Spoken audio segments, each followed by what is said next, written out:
आप देख रहे हैं एसडीएम न्यूज़। मैं हूं रियाज अंसारी। इस वक्त मैं महाराष्ट्र के तारीखी शहर औरंगाबाद से बात कर रहा हूं और आज का देखिए, मैं तमाम देखने वालों को बता दूं कि आज फिर एक बार मेरे हाथ में औरंगाबाद से प्रकाशित होने वाला, शाये होने वाला महाराष्ट्र का मकबूल आम पेपर एशिया एक्सप्रेस मेरे हाथ में मौजूद है।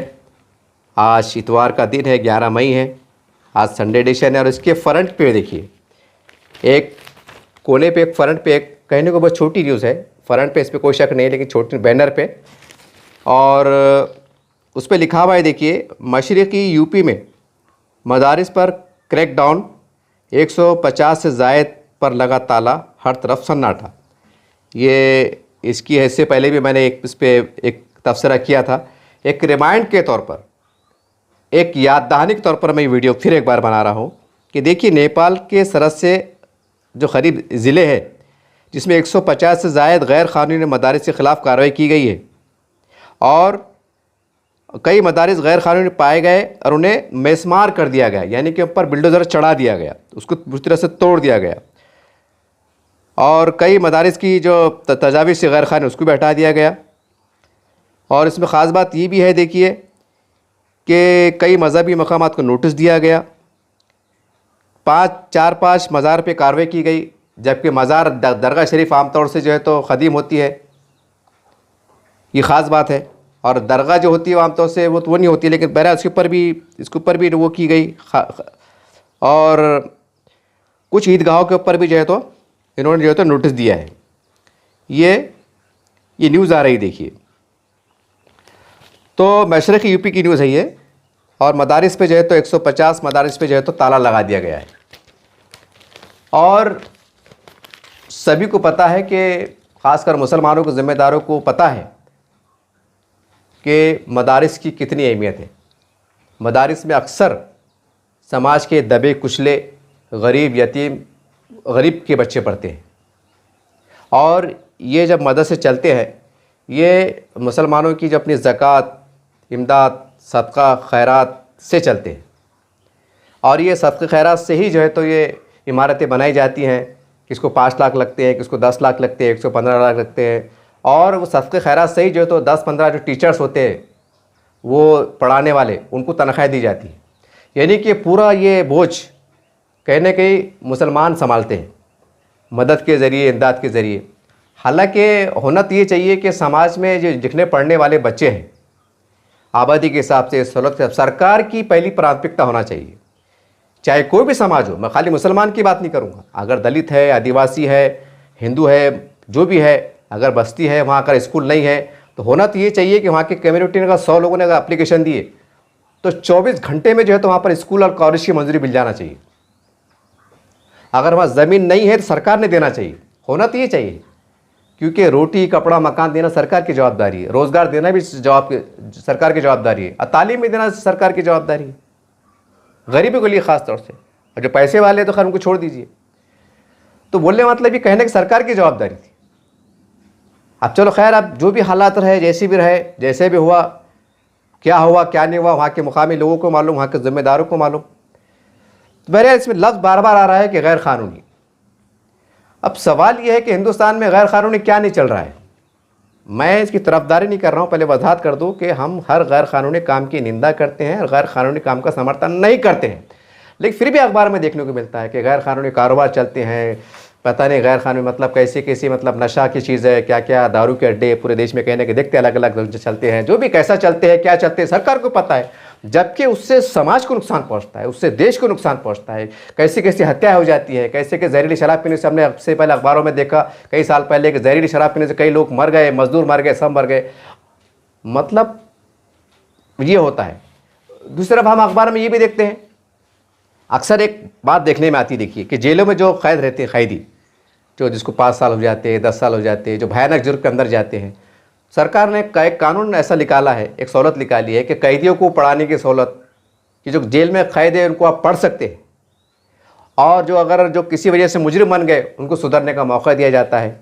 यहाँ तक कि कैदियों को मतलब जो ट्रेनिंग दी जा रही है कि हुनर सीखो, 2 पैसे कमाओ, एक अच्छे अपने मतलब जेल से बाहर आने से पहले आप अपने अंदर एक अच्छे नागरिक बन जाओ, अपनी मानसिकता सुधार लो, अपना प्रायश्चित कर लो, और कुछ सीख के, कुछ पढ़ के अपने अंदर एक तब्दीली लाओ, एक परिवर्तन लाओ। ये सरकार प्रयास कर रही है, इसके ऊपर सरकार लाखों रुपए खर्च भी कर रही है।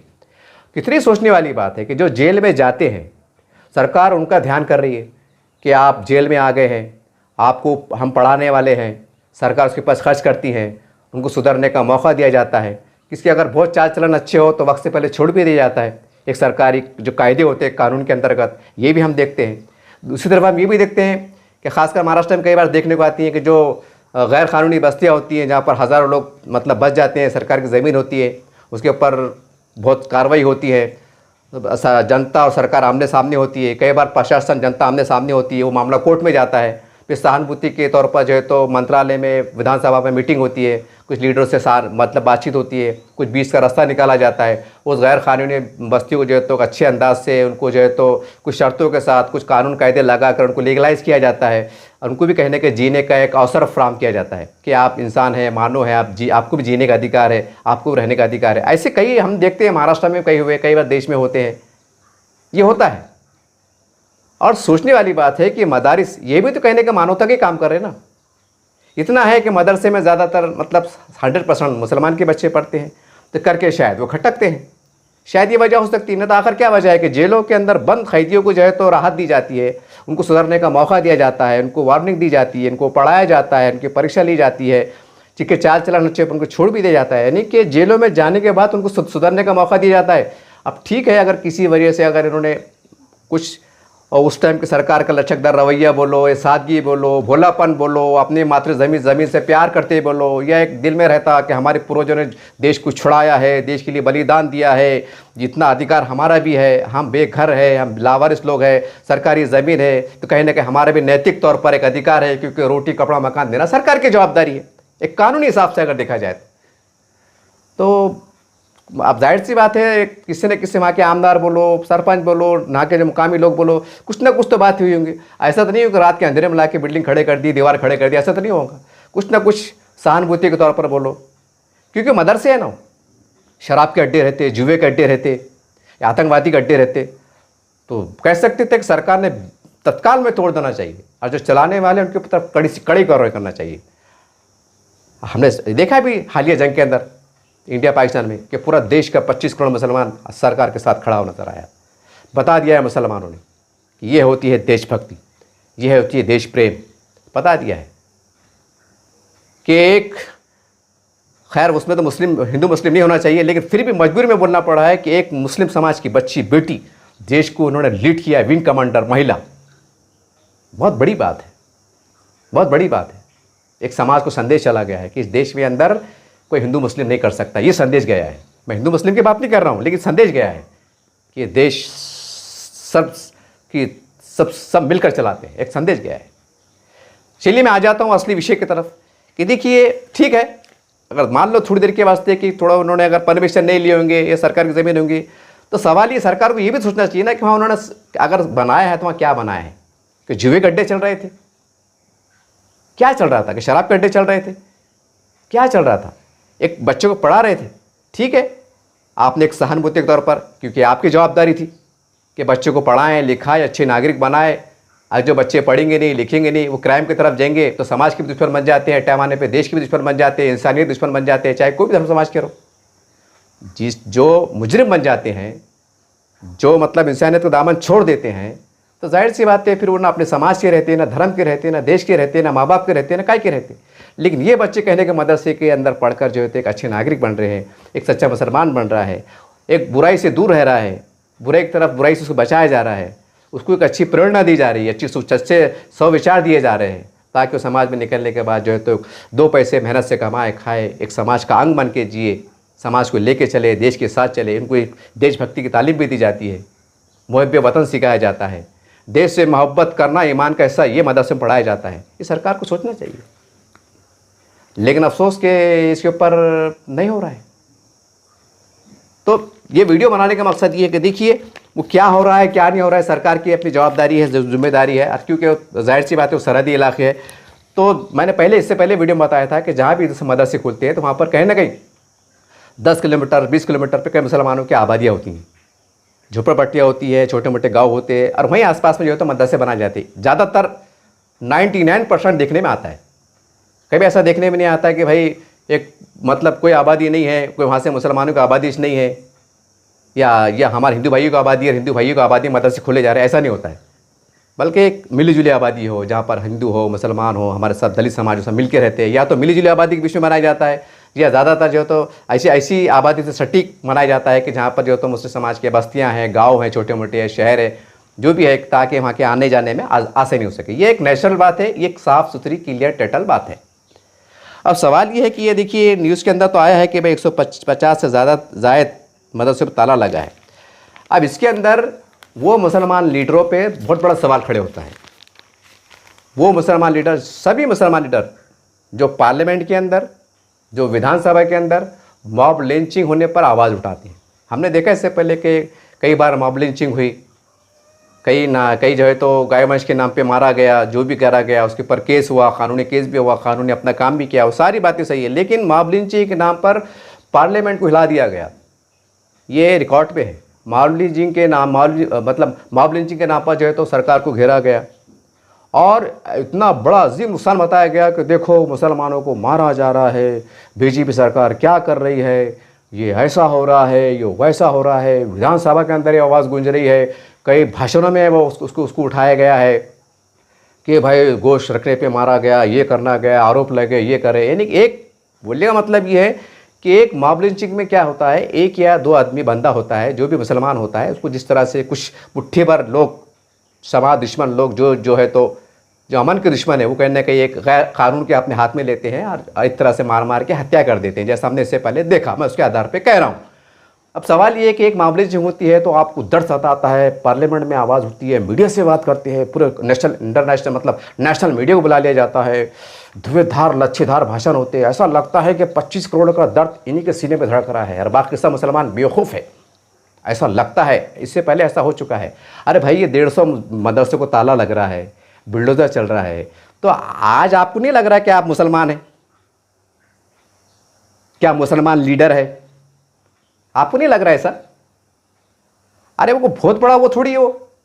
ठीक है, अगर गैर कानूनी कुछ काम हुआ भी होगा तो भारत देश के हैं ना, हम भारतीय है, भारत के लिए लड़ना जानते हैं, भिड़ना चाहते हैं, भारत के लिए जी रहे हैं, मर रहे हैं, तो कहना कि थोड़ा बहुत कुछ ना कुछ अधिकार तो बनता है नैतिक तौर पर, संवैधानिक तौर पर। इतने पढ़े लिखे लोग, पार्लियामेंट को हिलाने वाले लोग, तो क्या सब मिलकर हमारे पास जो 4-5 इस्लामी तंजीमें हैं, जमीयत उलमा हिंद है, जमात इस्लामी है, महमूद बंदी साहब है, अरशद बंदी साहब है और मुस्लिम पर्सनल बोर्ड के तमाम जिम्मेदार हैं, आप तो वक्फ बोर्ड को बचाने के लिए पूरे हिंदुस्तान एक कर दिए, लाखों को सरा निकाल ली कि नहीं वक्फ बोर्ड को बचाना है, वक्फ बोर्ड को बचाना है। अरे ये 150 मदरसे कौन बचेगा? अरे ठीक है, अगर कोई गैर कानूनी है तो आपके अंदर इतनी सलाहियत नहीं है कि भाई ठीक है। अब यूपी के अंदर भी कई मतलब वक्फ की ज़मीन पर सरकारी कार्यालय या कुछ ना कुछ जैसा पेपरों में आता है ना, सरकार के अंडर में, तो सरकार के पास जाके बोल नहीं सकते कि सब मिलकर योगी जी से बात करो, मोदी जी से बात करो, अमित शाह से बात करो, हो सका तो उसकी कानूनी स्टडी करो। अगर आपके पास पुख्ते पुरावे है कि वफ़ की ज़मीन जो तो सरकार के पास है या कुछ नाजायज़ कब्जे है, तो याचिका दाखिल करो, जनहित याचिका दाखिल करो कि भाई हाँ ये ज़मीन तो वहाँ, कुछ ज़मीन पर अगर मुसलमान अगर मतलब पढ़ने के लिए, एक अच्छे नागरिक बनने के लिए अगर मदरसे चला रहे हैं सदक़े से, खैरात से, तो उसके ऊपर इतनी बड़ी कार्रवाई होती है। तो सरकार से बात नहीं कर सकते, कोर्ट में जा नहीं सकते क्या? कोर्ट ने कई बार इंसाफ नहीं दिया है। ये हालात के अंदर भी हाई कोर्ट से, सुप्रीम कोर्ट से कई बड़े ऐसे फैसले आए हैं जो बिल्कुल मुसलमानों के लिए एक सम्मान की बात है। बिल्कुल ऐसा लगता है कि इंसाफ बिल्कुल अभी भी 100% जिंदा है, मायूस होने की ज़रूरत नहीं है। लेकिन इसके ऊपर कोई कार्रवाई नहीं है, इसके ऊपर कोई प्रेस कॉन्फ्रेंस नहीं। हाँ, एक आधी मॉब लिंचिंग हो दो, किसको घेर के मारा जाए, तो पार्लियामेंट के अंदर आवाज़, नेशनल मीडिया पे आवाज़, उसके ऊपर डिबेट हो रही, डिबेट बम्बई से बात हो रही है, हैदराबाद से बात हो रही है, बंगाल से बात हो रही है, दिल्ली से बात हो रही है, वो बात हो रही है, वो आपको कैसा लगा है, वो मारा तो कैसा लगा है? अरे एक मॉब लिंचिंग हुई और 150 मदरसे है, एक मदरसे में 100-100, 150-200, 200 से बच्चे रहते, सैकड़ों मतलब गरीब यतीम बच्चों को मुस्तकबिल दाव पे लग गया। आप कहाँ पढ़ेंगे, कहाँ रहेंगे, कैसा जिएंगे?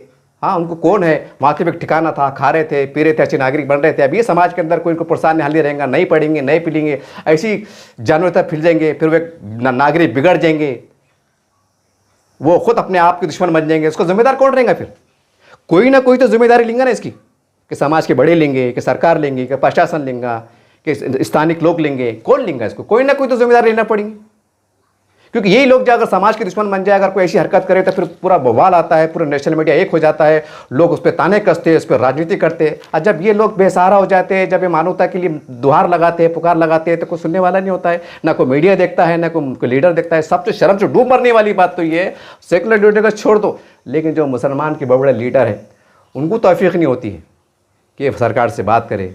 ठीक है, गैर कानूनी काम का हम भी समर्थन नहीं करते, लेकिन कम से कम बात तो करना पड़ेगी।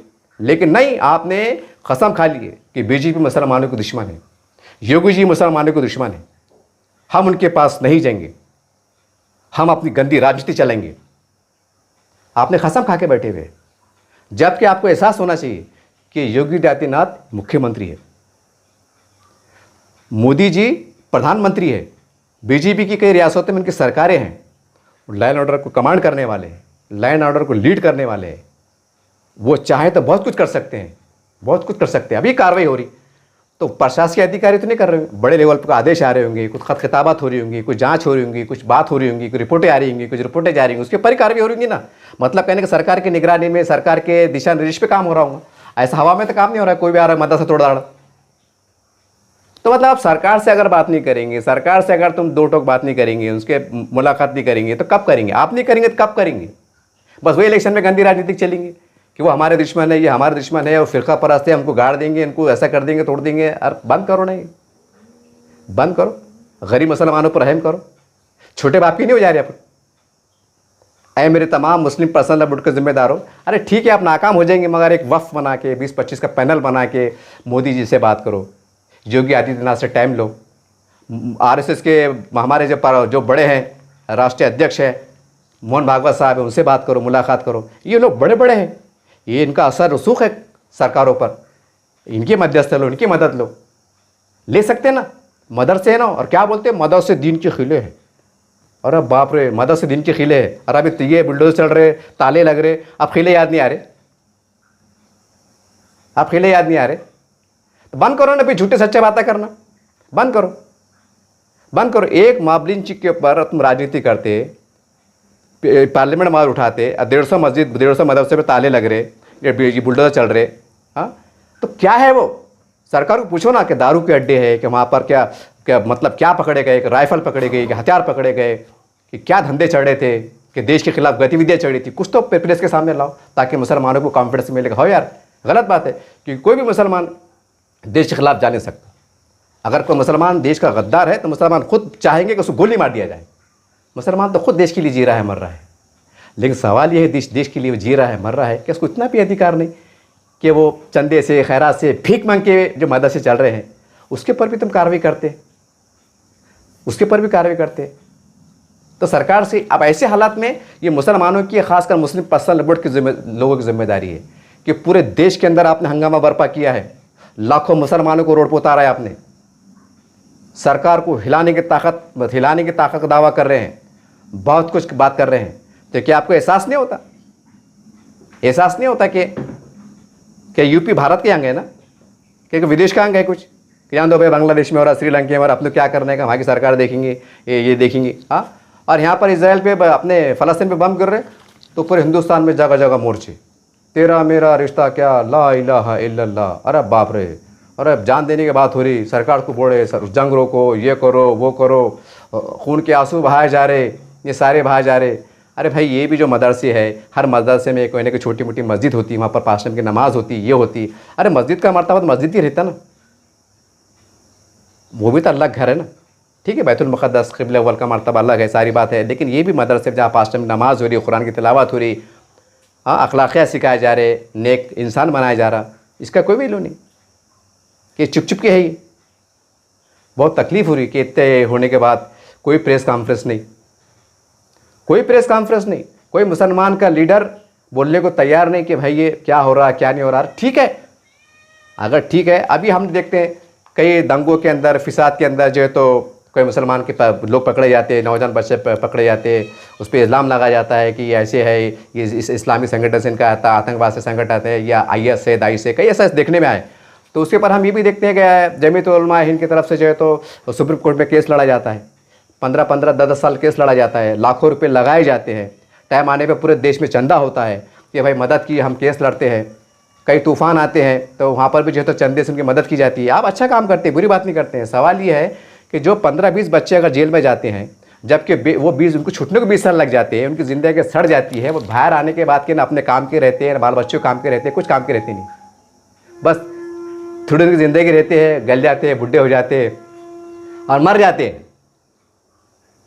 जाते हैं। तो उसके ऊपर केस लड़ा जाता है, बड़े बड़े वकील लगाए जाते हैं, चंदा होता है, मीडिया से बात होती है कि ऐसा हो रहा है, सरकार जुल्म कर रही है, मुसलमानों पे अत्याचार कर रही है। यानी 20-25 बच्चे जेल में जा रहे तो पूरे देश में हंगामा, पूरे नेशनल मीडिया पे हंगामा। मुसलमानों को ऐसा बताया जा रहा है कि देखो हम सबसे बड़े तुम्हारे मसीहा हम हैं, कोई लीडर नहीं है, हम छुड़ाने का काम कर रहे, हम ज़कात जमा कर रहे, खैरात जमा कर रहे, तुम्हारा केस लड़ रहे, देखो तुम्हारी मदद कर रहे। देरी कौन? कौम।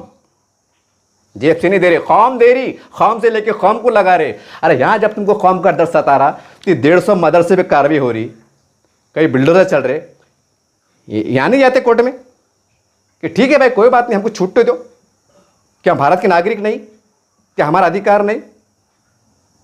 कोर्ट के जरिए सरकार पूछने लगाओ ना कि भाई जो जिसमें है वहाँ पर सरकार ने मुसलमानों के स्कूल के लिए कितनी कार्रवाई की, क्या वहाँ मुसलमानों के स्कूल के मतलब अक़लियती माइनॉरिटी के लिए लिया, सरकार ने कितना फंड दी, कितनी ज़मीन दी, कुछ तो सरकार कोर्ट के जरिए कुछ तो मालूमात लो, कुछ तो उसकी जानकारी रखो, फिर इससे बात करो। बस चल रहा। फिर कुछ इलेक्शन आ जाएंगे, फिर आ जाएंगे चोला बदल के, भेद बदल के, देखो हम मुसलमानों के हमदर्द हैं। यहाँ बिल्डर चल रहे थे तो कहाँ थे तुम्हारी लीडरशिप, और कहाँ था तुम्हारा ईमान, और कौन से तुम मुसलमान, और कौन से मुसलमान की क़यादत है, और कौन से तुम रहबर है? इतनी बड़ी ये छपरा, इसके ऊपर कोई हंगामी मीटिंग नहीं। अरे कर सकते ना, मगर नहीं ना। मैंने कहा ना कि आपकी अनापरस्ती है। ये आप जितने लोग हैं ना, मैं सबको नहीं कह रहा हूँ, 5% लोग आज भी अच्छे, लेकिन 95% सेकुलर पार्टी के गुलाम है आप। गुलाम है आप, इनकी गुलामी आपको पसंद है। आपको इतना शौर नहीं है कि ये मुख्यमंत्री है, ये प्रधानमंत्री है, ये चाहे तो बहुत कुछ कर सकते हैं, लेकिन हमको थोड़ा सरेंडर होना पड़ेगा, थोड़ा झुकना पड़ेगा, थोड़ा आजीज़ी से बात करना पड़ेगी। अरे चौधरा से अगर आजीज़ी से बात करते अपने छोटे बाप के हो जा रहे क्या?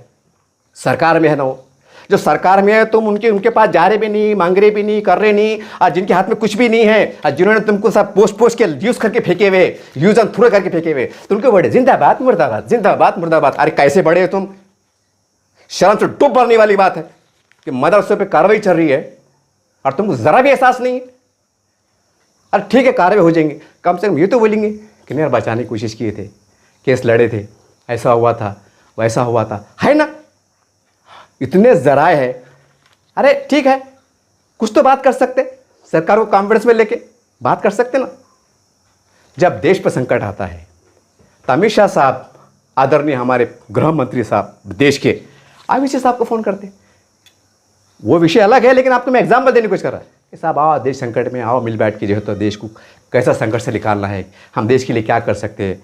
यानी अमित शाह साहब, हालांकि अमित शाह को उनको फ़ोन करने की कतई ज़रूरत नहीं, सोचो 1-2 मिनट का सोचो तो, लेकिन उनको मालूम है कि ये अमित शाह साहब एक मुसलमानों के अजीम बड़े लीडर है, एक पॉलिटिकल है, एक क़ानून के माहिर है, कुछ इनकी राय लेकर हम देश को कैसा निकाल सकते हैं, उनकी मदद ले रहे।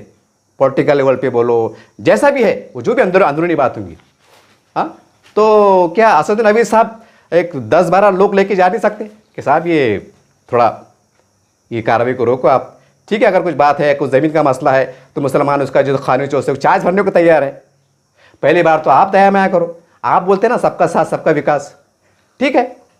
हाँ ठीक है, अगर आपको 2 मिनट के वास्ते अगर आपको लगता है कि नहीं हमको मदरसे से एलर्जी है, मदद से नहीं होना, जो भी होंगी अंदरूनी बात होंगी, तो कम से कम सरकार को इतना कन्विंस कर सकते कि जितने मदरसे गैर कानूनी आपको दिखाई दे रहे हैं, कुछ उनके कागजात में कमी है, तो मदरसे से वो बोर्ड हटाई दिया जाए और वहाँ पर सरकारी स्कूल कॉलेज क़याम मामले में ले जाए। और मुसलमानों की जो सोसाइटी जो मदरसे चला रहे, वो खुद अपने आप को पहल करें कि हम जो है तो मदरसे को हटाते हैं और यहाँ पर प्राइमरी से लेकर तो college, PhD college, degree college तक हम इसको क़याम मामले में लाते हैं और वही लेवल पे चलाते हैं, ऐसा मदरसे चलाते हैं। यानी सदक़े से, खैरात से, ज़कात से जो हम स्कूल चलाते हैं और इसके अंदर सब समाज के बच्चे पढ़ेंगे, मुसलमान के बच्चे पढ़ेंगे, दलित भी पढ़ेंगे, मराठा पढ़ेंगे, जो भी वहाँ के आदिवासी पढ़े सब पढ़ेंगे। ये काम कर सकते हैं ना आप? क्या मुसलमानों को खाली मदरसे की ज़रूरत है? असली तालीम की ज़रूरत नहीं है? मुसलमान इतने पीएचडी और ये डॉक्टर बीए हो गए कि सब में ज़्यादा तो वहीं पाए जाते तालीम की कमी। सच्चर कमेटी की रिपोर्ट उठा के देखो आप, कितना हाल बुरा हाल है। तो कम से कम ये तो करो कि साहब ठीक है वो कोई बात नहीं, तो कम से कम, क्योंकि सरकार जब स्कूल चलाते हैं, जब कोई सरकारी स्कूल खुलता है तो जाहिर सी बात है सरकार उसको ज़मीन भी देती है, उसको फंड भी देती है, उसको पैसा भी देती है, टाइम आने पर टीचर भी देती है, उसको तनख्वाह भी सरकार देती है, ये सबको मालूम है। तो कम से कम इतना चला सकते हैं साहब ठीक है कोई बात नहीं। लेकिन चूंकि ये मुसलमानों के आबादियों के गाँव के शरीफ ये गरीब मदद से कायम किए गए थे, तो यहाँ पर भी कहने का मुसलमानों का गिरा हुआ है। तब ये गरीब बच्चे को हम क्या करते हैं, ठीक है या तो हमको आधा घंटा जो तो 5 टाइम की नमाज कैसी पढ़ते हैं, वजू कैसे करते हैं, छोटा मोटा जो इस्लामी जो तालीमात है, ज़रूरी तालीमात वो हम सीखेंगे, और बाकी 8-9 घंटे हम जो असली तालीम देंगे। साइंस है, हिंदी है, मराठी है, ये है वो है, एकदम बेहतरीन।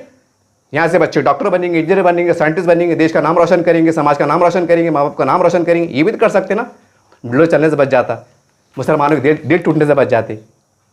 सरकार को बोलो ना, सरकार को बोलेंगे सही कि बोलेंगे नहीं गैर कानूनी है, गैर कानूनी है, गैर कानूनी है, तो लड़ रहे कहीं को वट के आस्ते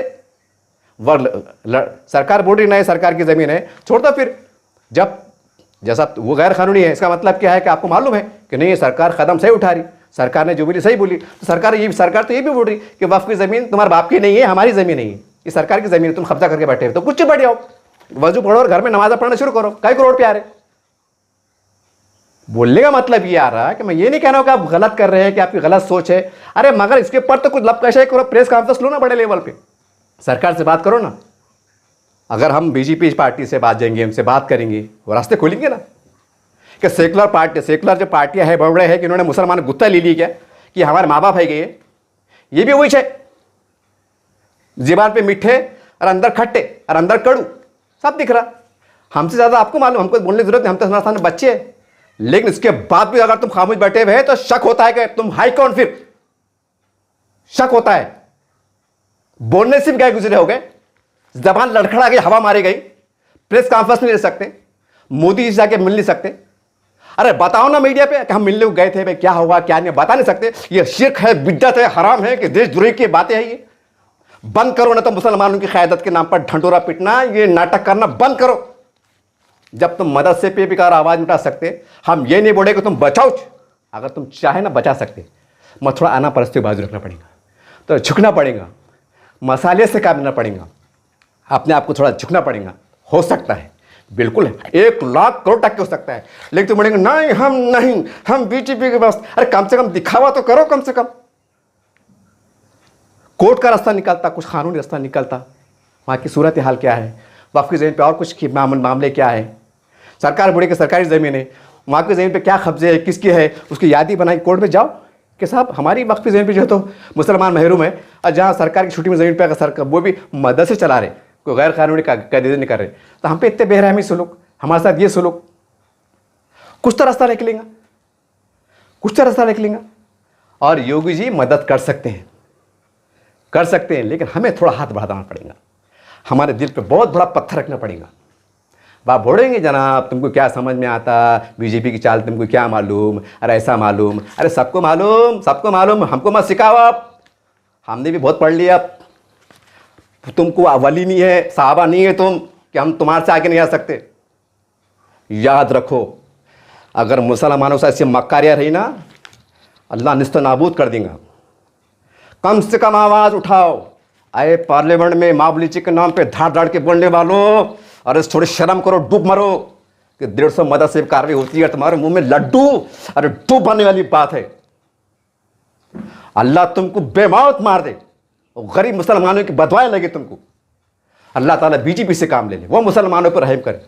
पर दुआ करूँगा अल्लाह मोदी जी को, योगी जी को अल्लाह ताला उससे काम ले ले, वो रहम कर ले। कम से कम मैं मजलूम मुसलमान से दुआ करूँ, अल्लाह ताला दुआ करो अल्लाह से, अल्लाह ताला उनसे काम ले ले। मुसलमान कुछ काम के नहीं है, ये सिर्फ तुम्हारे लाशों पर, तुम्हारा सरों पर राजनीति करने वाले, विकास की बात आएंगे एड़े चाले करेंगे, घर में छुप के बैठ जाएंगे, बुजदिल है ये। जबकि संविधान ने ताकत दिया है, बाबा साहब का नाम लेते हैं, संविधान का नाम लेते हैं, और जब मुसलमानों के हक की बात आती है तो घर में छुप के बैठ जाते हैं, मुंह में चुप कर जाते हैं, लड्डू ले लेते, लड्डू।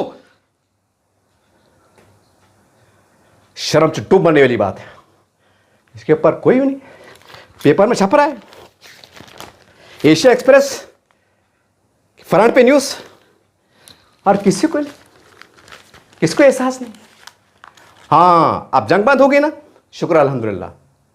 अब और एक महीना जान दो, फिर रोड पे तमाशा, फिर हंगामा, ए मुसलमानों वक्फ की ज़मीन बचाना है, ये किसकी बाप की नहीं है, ये हमारे बाप की नहीं है। अरे वो ज़मीन ना बचाए क्या कर रहे, 150 जा पहले जो ज़रूरी चीज़ इसको बचाओ, ये ऐसी सड़ी ज़मीन बचाए क्या कर रहे, जो मुसलमान की कोड़ी काम के आने वाली नहीं। कई नस्लें खबरों में चल जाएंगी, जो नस्लें फ़ायदा उठा रही ना, तो उसके लिए क्या कर सकते, अपनी सियासी ताकत, बसीरत, अक़ल, उसको लड़ाओ, न तो खप जाओ, मर जाओ। ला हौला वला कुव्वता, लानत हो ऐसी लीडरशिप पर। बहरहाल जो अच्छा काम कर रहे हैं मुसलमानों का, उनको सलाम करता हूं, मैं सबको नहीं कह रहा हूं। आज जो दलाल है मुसलमानों के, जो तलवे चाटने वाले हैं, गद्दार है, मीर जाफर की औलाद है, मैं उनसे मुखाते हूं। आप खुद खंगालो कि तुम मीर जाफर है कि हक परस्त है। अगर हक है तो मैं आपके फेवर में हूं, मैं आपको सलाम कर रहा हूं। अगर आप मीर जाफर की औलाद है तो मैं आपको कह रहा हूं, आप तय कीजिए कि आप कौन है। देखते रहिए आप चैनल। जय हिंद, जय महाराष्ट्र।